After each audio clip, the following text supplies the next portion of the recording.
आपके साथ लक्ष्मी और आप देखना शुरू कर चुके हैं देश का पहला समझाने वाला बुलेटिन खबर तो समझिए। इस आधे घंटे में हम आपको दिन भर की चर्चित खबरें दिखाते हैं और खबर को विस्तार से समझाते भी हैं। तो आइए फटाफट से जान लेते हैं वो मुख्य खबरें जिस पर होगी हमारी नजर। तो देखिए, जो आज की 4 बड़ी खबरें हैं पहले वो आपको बता देते हैं शॉर्ट में और उसके बाद फिर इसे ही डिटेल में आपको समझाएंगे। तो पहली खबर होगी दरभंगा एम्स से जुड़ी हुई। दरभंगा एम्स को लेकर के अच्छी खबर है, वो आपको आगे बताएंगे। और फिर बिहार में परीक्षा की कैसे ऐसी तैसी हो रही है ये भी आपको दिखाएंगे। और उसके बाद समझाएंगे आपको पुल गिरना, पुल आखिर बार बार क्यों गिरते हैं इसको आपको डिटेल में आगे बताएंगे। और फिर पुनराधाम की महिमा भी आपको समझाएंगे। तो वैसे तो बुलेटिन की शुरुआत पॉलिटिकल खबरों से करते हैं, लेकिन आज सबसे पहले बात कर लेते हैं एक बहुत बड़ी आबादी से जुड़ी हुई अच्छी खबर की। देखिए, इसके अलावा और भी कई बड़ी खबरें बताएंगे आपको, आप बस देखते रहिए खबर तो समझिए। दरभंगा एम्स से जुड़ी हुई बहुत बड़ी खबर सामने आई है। सरकारी कंपनी एनबीसीसी की इकाई एचएससीसी को बिहार के दरभंगा में एम्स अस्पताल के निर्माण का आपको बता दें कि 1261 करोड़ रुपए का ठेका मिला है। दरभंगा एम्स 188 एकड़ भूमि पर बनेगा और इसमें 2.25 लाख वर्ग मीटर से भी अधिक निर्माण क्षेत्र शामिल है। 36 महीने के भीतर परियोजना को पूरा करने का लक्ष्य रखा गया है। तो आपको बता दें कि एनबीसीसी ने शेयर बाजार को सूचना में बताया कि उससे जुड़ी हुई कंपनी एचएससीसी इंडिया लिमिटेड को हाल ही में केंद्रीय स्वास्थ्य मंत्रालय से दरभंगा एम्स बनाने का ठेका मिला है और ठेके का कुल मूल्य जो है 1261 करोड़ रुपए है। एनबीसीसी मुख्य रूप से परियोजना प्रबंधन, परामर्श और रियल एस्टेट कारोबार में है।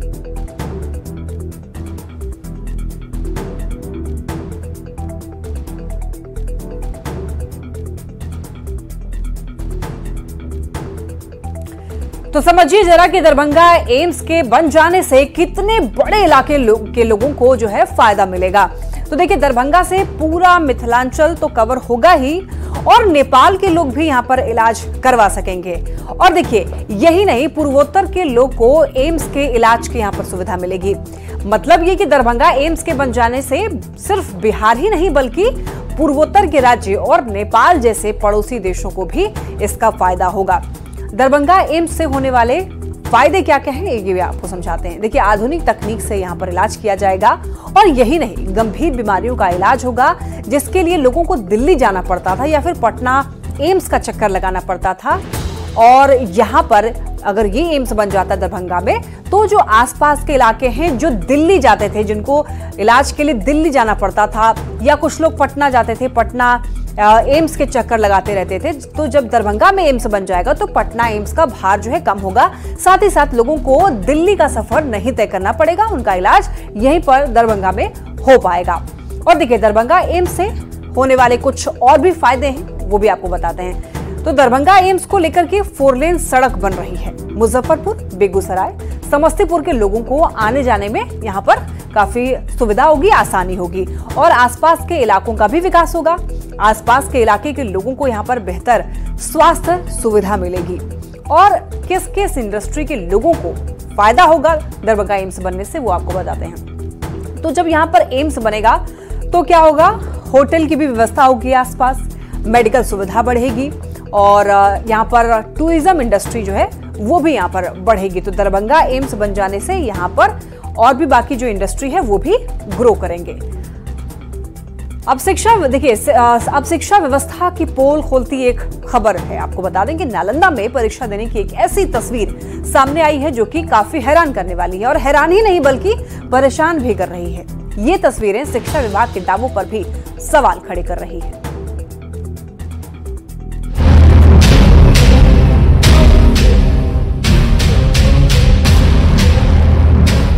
ये तस्वीर देखिए, छत के ऊपर सोलर प्लेट और सोलर प्लेट के नीचे छात्राएं। अब दूसरी तस्वीर देखिए, एक टेबल और टेबल के चारों ओर खड़े होकर कुछ लिख पढ़ रही छात्राएं। तीसरी तस्वीर देखिए, टेबल पर बैठकर मुंह छिपाती छात्रा।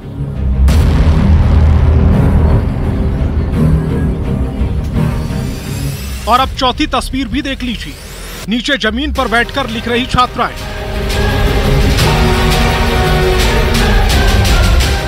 अब आप ये जानकर हैरान हो जाएंगे कि यह पढ़ाई नहीं बल्कि परीक्षा हो रही है। जी, तस्वीरें नालंदा के परवलपुर में बालिका 10+2 हाई स्कूल की हैं। यहाँ कई छात्राएं जान जोखिम में डालकर सोलर प्लेट के नीचे वार्षिक परीक्षा दे रही हैं, तो कई छात्रा सीढ़ी के नीचे और बॉक्स पर बैठकर परीक्षा देने को मजबूर हैं।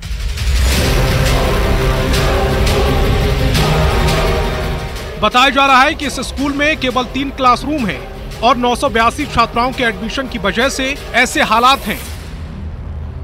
स्कूल के हेडमास्टर का कहना है कि सांसद से लेकर मंत्री और विभाग को भी जानकारी दी गई, लेकिन समस्या का समाधान नहीं किया गया। संदर्भ में मैं संसद महोदय से भी बात किया था और माननीय मंत्री शरण बाबू से भी बातचीत हुई। बोले ठीक है, हम प्रयास करते हैं। 2023 में बिहार बोर्ड की परीक्षा के दौरान आई एक तस्वीर ने पूरी दुनिया में बिहार की शिक्षा व्यवस्था की थू-थू कर दी। नालंदा की ये तस्वीरें बिहार बोर्ड जैसी परीक्षा की तो नहीं है, लेकिन इन तस्वीरों ने शिक्षा विभाग के दावों की पोल जरूर खोल दी। न्यूज़ 18 के लिए नालंदा से अभिषेक की रिपोर्ट।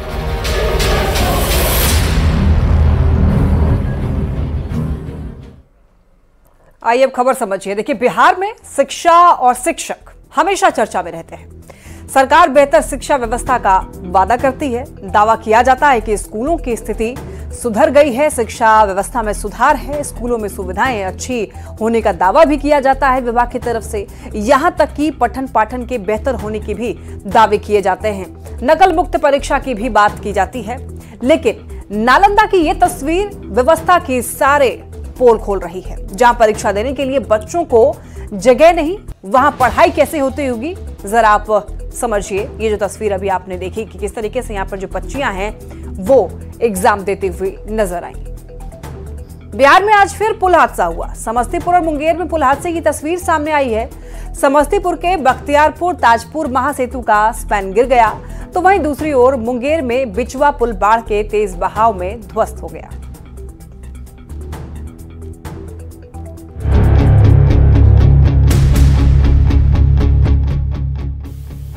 एक दिन 2 पुल ध्वस्त। बिहार एक बार फिर पुल गिरने को लेकर चर्चा में है। एक घटना समस्तीपुर में हुई तो दूसरी मुंगेर में। समस्तीपुर में बख्तियारपुर ताजपुर महासेतु का स्पैन गिर गया। घटना नंदनी लगुनिया रेलवे स्टेशन के पास की है। गंगा महासेतु का स्पैन अचानक गिर गया। वहीं मुंगेर के बरियारपुर प्रखंड का बिचवा पुल पानी का तेज बहाव नहीं झेल पाया और पूरी तरह ध्वस्त हो गया, जिससे कई पंचायत के लोगों का सीधा संपर्क गोगरी से पूरी तरह भंग हो गया है और करीब 80,000 से ज्यादा आबादी प्रभावित हुई है। आखिर ये कैसा निर्माण करा रहे हैं नीतीश और बीजेपी वाले? ये मुझे लगता है 16-17वां पुल गिरा है। इधर पुल गिरा, उधर सियासत शुरू हुई। आरजेडी नेता तेजस्वी यादव ने सोशल मीडिया साइट एक्स पर पोस्ट करने में तनिक भी देरी नहीं की। तेजस्वी ने लिखा, 1603 करोड़ की लागत से निर्माणाधीन समस्तीपुर बख्तियारपुर ताजपुर गंगा महासेतु के संपर्क पथ का पुल भरभरा कर गिर गया। एक सप्ताह पूर्व करोड़ों की लागत से जमुई के बरनार नदी पर बना पुल भी धंस गया था, जबकि उसका कुछ दिन पूर्व ही सीएम ने कथित निरीक्षण किया था। 20 वर्षों की एनडीए सरकार की बुनियादी कमीशनखोरी, रिश्वतखोरी, संस्थागत भ्रष्टाचार, वित्तीय अनियमितता, अवैध वसूली और अपराधी व अधिकारियों की संगठित लूट पर टिकी है। क्या प्रधानमंत्री मोदी जी बताएंगे कि बिहार में निरंतर पुलों का गिरना भ्रष्टाचारी संयोग है या प्रयोग? तेजस्वी के वार पर एनडीए की ओर से तुरंत पलटवार हुआ। एनडीए नेताओं के बयान भी सुनाएंगे, लेकिन पहले बिहार स्टेट रोड डेवलपमेंट के प्रबंध निदेशक शीर्षत कपिल का बयान सुन लीजिए, जो घटना के बाद उस जगह पहुंचे थे जहां समस्तीपुर के बख्तियारपुर ताजपुर महासेतु का स्पैन गिरा था। इसका बियरिंग जो है काफी पुराना हो गया था। बियरिंग मतलब जिसके ऊपर जो है गर्डर या बीम जो हमारे रखते हैं, तो उस गर्डर रिप्लेसमेंट की ये काम चल रहा था और ये बेयरिंग रिप्लेसमेंट का काम चल रहा था। तो उस काम जो चल रहा था उसी क्रम में जो है तो एक बीम जो है उतारते वक्त जो है यहाँ पे जो है थोड़ा सा सेफ्टी नॉर्म नहीं फॉलो हुआ था। तेजस्वी यादव को जवाब जेडीयू प्रवक्ता नीरज कुमार ने भी दिया, वो भी जरा सुन लीजिए। स्पैन कहाँ गिरा? जिनके पास प्रमाण है जरा बताएं। स्पैन जब कास्ट ही नहीं हुआ तो आखिर स्पैन गिर कैसे जाएगा? वो बीम था, 6 वर्ष पहले का बीम था, बीम में जंग लग गया था, उसको बदलने की कार्रवाई की जा रही है और बीम को उठाना पड़ता है। हालांकि डिप्टी सीएम विजय कुमार सिन्हा ने कहा कि हर एंगल से समीक्षा हो रही है, अगर किसी की गलती साबित हुई तो कार्रवाई जरूर होगी। ठेकेदार का, उस एजेंसी का बख्शे नहीं जाएंगे, कार्रवाई होगी। दोनों ही घटना के बीच वजह क्या है, ये तो जांच के बाद ही पता चलेगा। वैसे पिछले 1-2 साल के अंदर बिहार में पुल गिरने की कई घटनाएं हो चुकी हैं, जिस पर सियासत भी खूब होती रही है।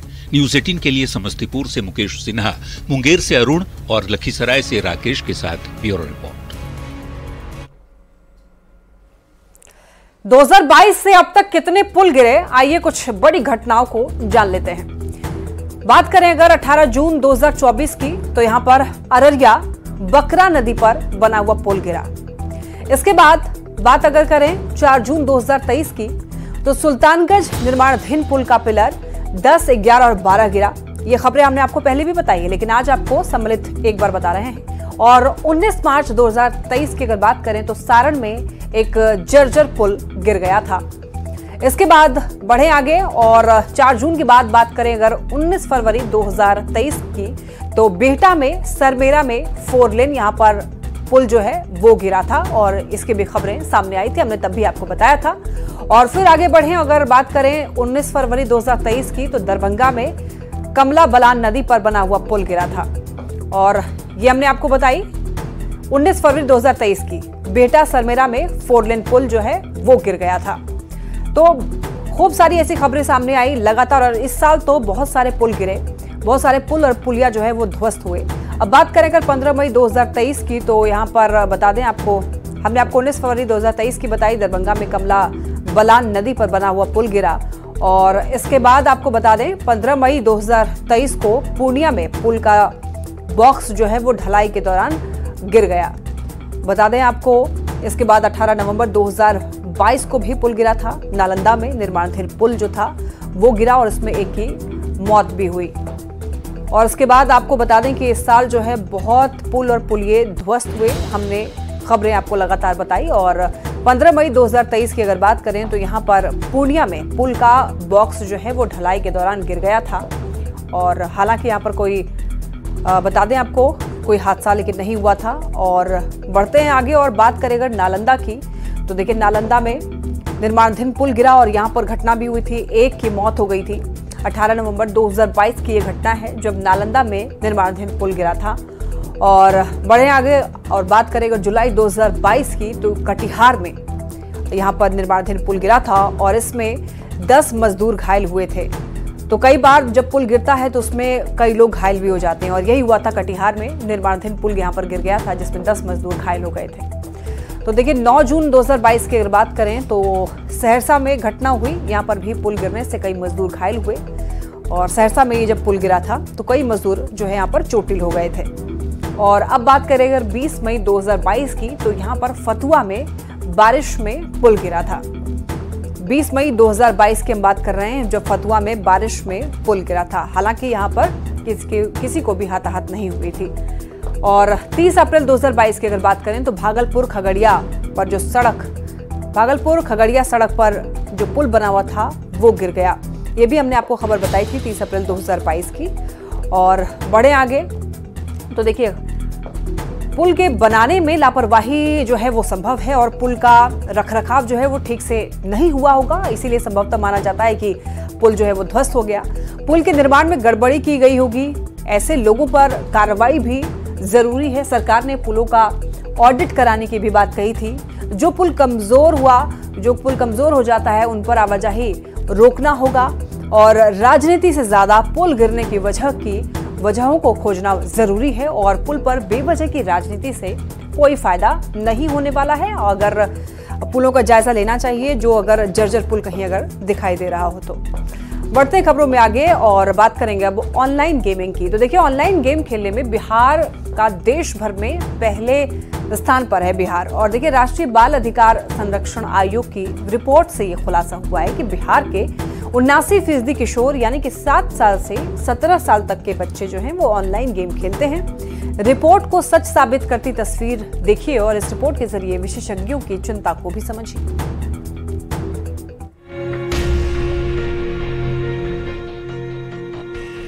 ये देखिए, लगातार मैं आवाज लगा रहा हूं, मेरी चुटकी की जो आवाज है वो भी बच्चों तक नहीं पहुंच रही है। हम पास में जा रहे हैं, थोड़ा और पास। अब आवाज आई। पटना के अस्पताल की ये तस्वीर है। अस्पताल के अंदर लोगों की भीड़ के बीच भी ये बच्चा मोबाइल देखने में व्यस्त है। आसपास क्या हो रहा है इसको उससे कोई मतलब नहीं। आखिर ऐसे हालात क्यों बने? इस सवाल का जवाब भी एक्सपर्ट से पूछेंगे। पहले राष्ट्रीय बाल अधिकार संरक्षण आयोग की उस रिपोर्ट के बारे में जान लीजिए जो बेहद डराने वाली है। राष्ट्रीय बाल अधिकार संरक्षण आयोग की रिपोर्ट में इस बात का खुलासा हुआ है कि ऑनलाइन गेम खेलने में बिहार के बच्चे 1 नंबर पर हैं। रिपोर्ट की माने तो बिहार के 78.65% बच्चे ऑनलाइन गेम खेलते हैं, वो भी कोई 1-2 घंटा नहीं बल्कि हर रोज 7 से 8 घंटे, जिसमें 7 साल से लेकर 17 साल के किशोर तक शामिल हैं। ये तो हुई ऑनलाइन गेम्स की बात। पटना के शिशु रोग विशेषज्ञ डॉक्टर निगम प्रकाश बताते हैं कि 5 साल से भी कम उम्र के बच्चों को मोबाइल की लत लग चुकी है, जो बहुत ही खतरनाक है। आपने 7 से 17 साल की बात की है ना, मैं आपको अभी जो दिखला रहा था कि वो 5 साल से नीचे के बच्चे हैं, उनको भी इसकी लत लग चुकी है। अपने बच्चों की मोबाइल खेलने की लत को छुड़वाने के लिए अस्पताल पहुंचे उन माँ बाप की भी बात सुनिए जिनका बच्चा मोबाइल छोड़ना नहीं चाहता। Actually, I am also one of the bhuktabogi because my child is stays at home all the time and then he watches mobile. मैं working हूँ and his father भी working है। He gets addicted to the phone and he wants it all the time. बड़ी बेटी से हमने सीखा क्योंकि बड़ी बेटी को लिटरली एडिक्शन था और उसे 9 साल की है और जो चश्मा लगा उसका पावर 2.75 है माइनस। शिशु रोग विशेषज्ञ की माने तो इसकी वजह से बच्चों में ऑटिज्म की समस्या काफी बढ़ गई है और बच्चे एकाकीपन के साथ अनसोशल भी होते जा रहे हैं। इन्होंने समय रहते पेरेंट्स से सावधान होने की अपील की है। तो अगर आपका बच्चा भी छोटा है और दिन रात मोबाइल से ही चिपका रहता है तो सावधान हो जाइए। न्यूज़ 18 के लिए पटना से रजनीश कुमार के साथ ब्यूरो रिपोर्ट। ऑनलाइन गेम का बच्चों पर साइड इफेक्ट क्या होता है इसको समझिए। देखिए, बच्चों की पढ़ाई काफी ज्यादा प्रभावित होती है ऑनलाइन गेमिंग की वजह से। सेहत पर भी ऑनलाइन गेमिंग का नकारात्मक असर होता है और 50% बच्चे जो हैं वो अक्सर इसकी वजह से तनाव में रहते हैं, गेम में हारने से चिंतित रहते हैं, गेम के चलते गलत संगत में फंस रहे हैं बच्चे, वित्तीय समस्याओं में भी बच्चे फंस रहे हैं। 60% बच्चे जो हैं वो हजारों रुपए अब तक अपने माता पिता का बर्बाद कर चुके हैं। 48% बच्चे कर्ज में डूब चुके हैं ऑनलाइन गेमिंग के चक्कर में और 20% बच्चों की परीक्षाएं भी छूट गई हैं। तो अब ये समझिए कि बच्चों की सेहत पर आखिर क्या क्या असर पड़ रहा है। देखिए, अगर सेहत की बात की जाए तो ऑनलाइन गेमिंग की वजह से काफ़ी असर पड़ता है सेहत पर। कमर में दर्द रहता है, सिर में दर्द होता है, कंधे में दर्द रहता है, आंखों में भी जो है रोशनी भी कम होती जा रही है।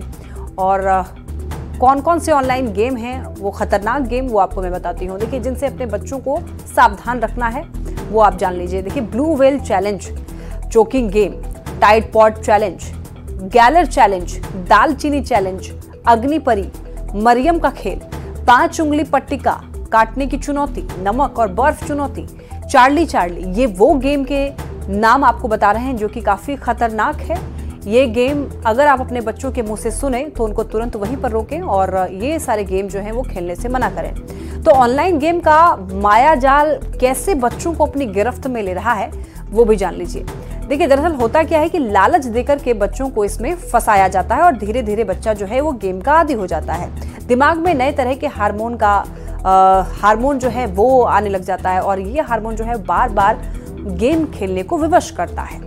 और राष्ट्रीय बाल अधिकार संरक्षण आयोग की रिपोर्ट में बच्चों के ऑनलाइन गेम खेलने का खुलासा हुआ है और आयोग ने अभिभावकों को क्या सुझाव दिए हैं वो भी समझ लीजिए। देखिए, इंटरनेट से बच्चों को दूर रखने की सलाह दी गई है। खतरनाक ऑनलाइन गेम्स की जानकारी दें और ऑनलाइन गेम के नुकसान के बारे में बच्चों को बताएं।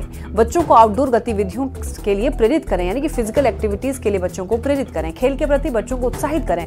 बच्चों को इंटरनेट पर काम अपने सामने करवाएं और बच्चे को कभी भी अकेला ना छोड़ें।